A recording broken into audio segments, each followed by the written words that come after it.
नमस्कार दोस्तों, इसी वर्ष क्लाइमेट इन्वेस्टमेंट फंड के द्वारा CIF के द्वारा एक प्रोग्राम लॉन्च किया गया था जिसका नाम है act program, that is accelerating coal transition program. Don't worry, मैं आपको अभी सब कुछ वीडियो में बताऊंगा ये है क्या, CIF क्या है, एक्ट क्या है। लेकिन इस एक्ट प्रोग्राम के तहत जो डेवलपिंग कंट्रीज हैं उनको काफी सारा पैसा दिया जाएगा ताकि वो जो अपना एनर्जी रिक्वायरमेंट है उसको कोल एनर्जी से शिफ्ट कर सकें क्लीन एनर्जी की तरफ। आपको पता है कि हम आजकल क्लाइमेट चेंज की काफी चर्चा कर रहे हैं, तो कोल की वजह से बहुत सारा ग्रीन हाउस गैस प्रोड्यूस होता है, एनवायरमेंट पोल्यूट होता है, तो वहां से शिफ्ट हो सके क्लीन एनर्जी की तरफ, सोलर एनर्जी, विंड एनर्जी। इसके लिए ये जो पूरा फंड है वो डेवलपिंग कंट्रीज को दिया जाएगा। तो अभी यहां पर क्या खबर आई है कि Bharat, India will be among the first recipient of this fund, मतलब कि भारत उन चुनिंदा देशों में से होगा जिनको ये फंड दिया जाएगा और पहली बार ये चीज किया जा रहा है। ये आप देख सकते हो, India, Indonesia, Philippines join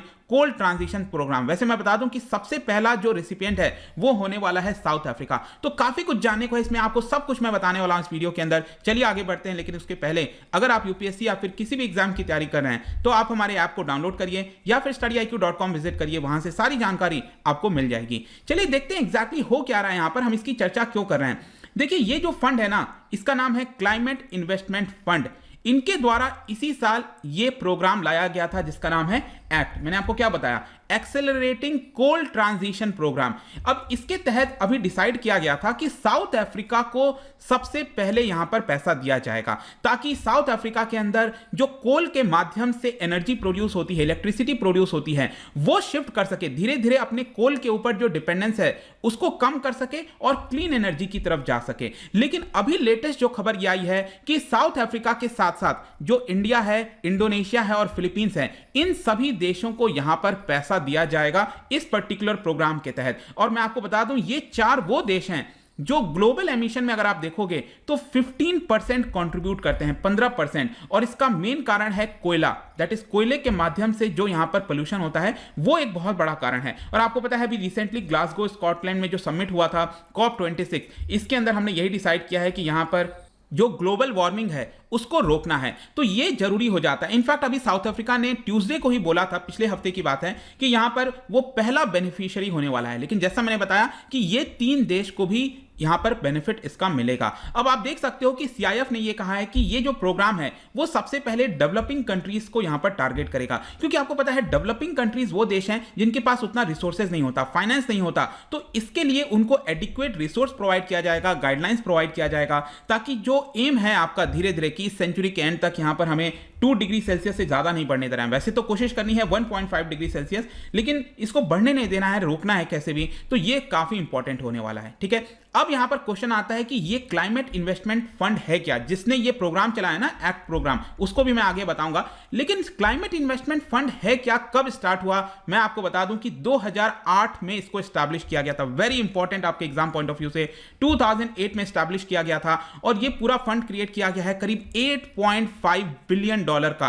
$8.5 billion climate investment fund, ये वर्ल्ड का largest and most ambitious multilateral climate finance mechanism है। कहने का मतलब यह है कि यहां पर क्लाइमेट से रिलेटेड चीजों में अगर कोई बदलाव करना है तो उसके लिए जो फाइनेंस की जरूरत है वो यहां पर प्रोवाइड किया जाएगा। और ये जो वर्ल्ड लीडर्स हैं उन्होंने इस चीज को रिकॉग्नाइज किया और ये कहा कि सस्टेनेबल डेवलपमेंट गोल्स वगैरह जैसी चीजें अगर हमें अचीव करनी है तो स्टार्ट करना पड़ेगा। तो फाइनली 2008 में इसको स्टार्ट किया गया था। और ये बेसिकली क्या करता है ना, अलग अलग देशों में अगेन यहां पर जो चीजें प्रोवाइड करती हैं, फाइनेंस, एक्सपर्ट, वो सारी चीजें प्रोवाइड करता है। आप देख सकते हो इनका ये कहना है कि हमारा ट्रैक रिकॉर्ड बहुत अच्छा रहा है, हमने कई सारे इन्वेस्टमेंट किए गए हैं, यहां पर 325 जो प्रोजेक्ट्स हैं वो कंप्लीट हो चुके हैं 72 डेवलपिंग कंट्रीज में। जी हां, जो 72 डेवलपिंग कंट्रीज है वहां पर हमने 325 प्रोजेक्ट्स ऐसे हैं जो कंप्लीट किए हैं और कुछ ऑन गोइंग प्रोजेक्ट्स भी हैं। इसके अलावा आप देख सकते हो कि यहां पर इस फंड की मदद से यहां पर आप देख पाएंगे कि 26.5 गीगावाट क्लीन एनर्जी प्रोड्यूस किया गया है, 11,037 gigawatt hour per year energy save होता है। यहां पर आप कार्बन डाइऑक्साइड का जो रिडक्शन है वो देख सकते हो, फॉरेस्ट जो कवर है वो यहां पर किया गया है। मतलब इतने सारे अचीवमेंट इस पर्टिकुलर फंड के द्वारा किए गए हैं। अब क्वेश्चन आता है कि ये एक्सेलरेटिंग कोल ट्रांजिशन प्रोग्राम है क्या। तो देखिए, इनका यह कहना है कि 2030 तक अगर हमें 1.5 डिग्री सेल्सियस के अंदर ही अगर मान लो रहना है, मतलब ये किसके हिसाब से हम कंपेयर कर रहे हैं, जो प्री इंडस्ट्रियल लेवल था ना तो उस समय जो टेम्परेचर हुआ करता था उससे हमें 1.5 डिग्री सेल्सियस अपना जो ग्लोबल वार्मिंग है वो नहीं होने देना है। तो अगर हमें ये गोल अचीव करना है तो कोल के ऊपर जो इलेक्ट्रिसिटी पावर प्रोड्यूस होता है उसके ऊपर डिपेंडेंस कम करना पड़ेगा, और इसके लिए हमें 80% जो कोल एनर्जी है उसमें गिरावट करनी पड़ेगी। अब आप खुद सोच के देखो, अगर हम कोल एनर्जी से जितना प्रोड्यूस करते हैं अगर 80% गिरा देंगे तो कितना बड़ा पावर सेक्टर के अंदर संकट आ सकता है। आज के डेट में ग्लोबली अगर आप देखोगे तो 15,000 से ज्यादा एक्टिव कोल माइंस आपको देखने को मिलेंगे। तो प्रोसेस तो जारी है, कई सारे देश, भारत में भी आप देखिए बड़े बड़े स्तर पर कोशिश की जा रही है कि कोल के ऊपर डिपेंडेंसी कम की जाए, लेकिन अभी भी बहुत सारे चैलेंजेस हैं, social, economic challenge, political challenge. तो ये सारी चीजों को आइडेंटिफाई करते हुए जो क्लाइमेट इन्वेस्टमेंट फंड है जो 2008 में बनाया गया था, उन्होंने इसी साल 2021 में ये जो प्रोग्राम है accelerating coal transition programme, investment programme, इसको यहां पर लॉन्च किया। ये बेसिकली यहां पर बताया जा रहा है कि जो G7 कंट्रीज हैं, जो जून में आपको याद होगा मीटिंग हुई थी, उन्होंने अनाउंस किया था कि $2 बिलियन का वो सपोर्ट करेंगे। तो इस प्रोग्राम के अंदर अभी के लिए $2 बिलियन का सपोर्ट दिया जा रहा है, और इसी फंड के माध्यम से, जैसा मैंने आपको बताया, जो डेवलपिंग कंट्रीज हैं जिसमें साउथ अफ्रीका, भारत, फिलीपींस, इन लोगों को यहां पर फंड प्रोवाइड किया जाएगा। क्वेश्चन ये आता है कि ये जो प्रोग्राम है वो वर्क कैसे करेगा। देखो यहां पर बेसिकली क्या है ना कि जो कंट्रीज हैं, जैसे भारत हो गया, जितने भी डेवलपिंग कंट्रीज हैं, उनको यहां पर एक टूल किट टाइप का प्रोवाइड किया जाएगा कि किस तरह से आप अपने देश के अंदर जो शिफ्ट है वो कोल से क्लीन एनर्जी की तरफ कर सकते हैं। लोकल लेवल पर एक कंसेंसस बिल्ड करने की कोशिश की जाएगी, प्रचार किया जाएगा, बताया जाएगा कि देखिए जो न्यू कोल प्लांट्स हैं उसके हमको रोक देना चाहिए और क्लीन एनर्जी की तरफ जाना चाहिए। लेकिन ये सारी चीजें अधूरी रह जाएंगी अगर यहां पर फाइनेंस नहीं दिया गया, और इसी की वजह से इस प्रोग्राम के तहत यहां पर पब्लिक सेक्टर में, प्राइवेट सेक्टर में, हर जगह किसी ना किसी प्रकार का फाइनेंस सपोर्ट देने की कोशिश की जाएगी, ताकि वो जो अपना प्लान है कोल के ऊपर डिपेंडेंसी है उसको रोककर क्लीन एनर्जी की तरफ जाएं। आई होप कि आपको समझ में आ गया होगा। तो बेसिकली ये 3 पिलर पर काम करता है। गवर्नेंस, एक तो गवर्नेंस बेसिस पर क्या कंट्रीब्यूट कर सकते हैं, पीपल और कम्युनिटीज में किस तरह से फैलाया जा सकता है, और फाइनली जो इंफ्रास्ट्रक्चर क्रिएट करना है, सोलर पैनल, ये सब बहुत सारी चीजें हैं, राइट। तो 3 पिलर्स के ऊपर ये जो पूरा प्रोग्राम है वो काम करने वाला है। आई होप कि आपको समझ में आ गया होगा CIF क्या है, एक्ट क्या है।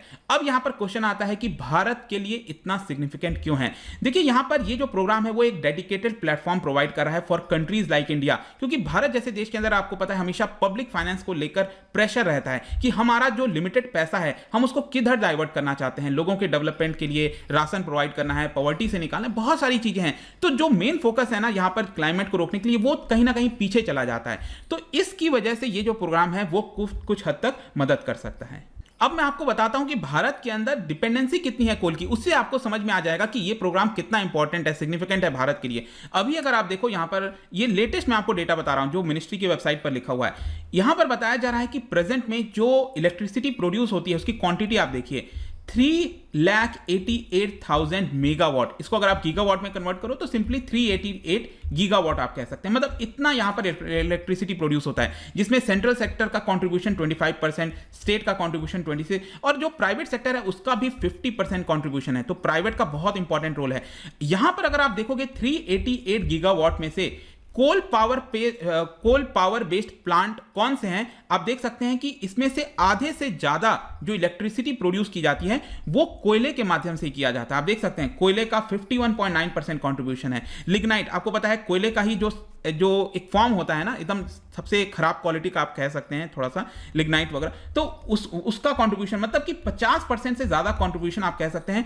कोयले के माध्यम से होता है। तो अगर हम अपना रिडक्शन इसके में कर सकें और बाकी चीजों में हम अपना बढ़ा सकें, क्लीन एनर्जी की तरफ, विंड, सोलर, इस तरह की चीजों में, तो काफी बड़ा बदलाव आ सकता है। तो इससे आप समझ रहे होंगे कि कितना इंपॉर्टेंट है, सिग्निफिकेंट है भारत के लिए। जहां तक देखिए और भी कई सारे देश हैं, जैसे इंडोनेशिया के एनर्जी मिनिस्टर ने बोला कि हम कमिटेड है, हमारा देश कमिटेड है कि रिन्यूएबल एनर्जी की तरफ हम बढ़ें। क्लाइमेट चेंज एक ग्लोबल चैलेंज है और सभी पार्टीज को मिलकर यहां पर एग्जांपल सेट करना होगा।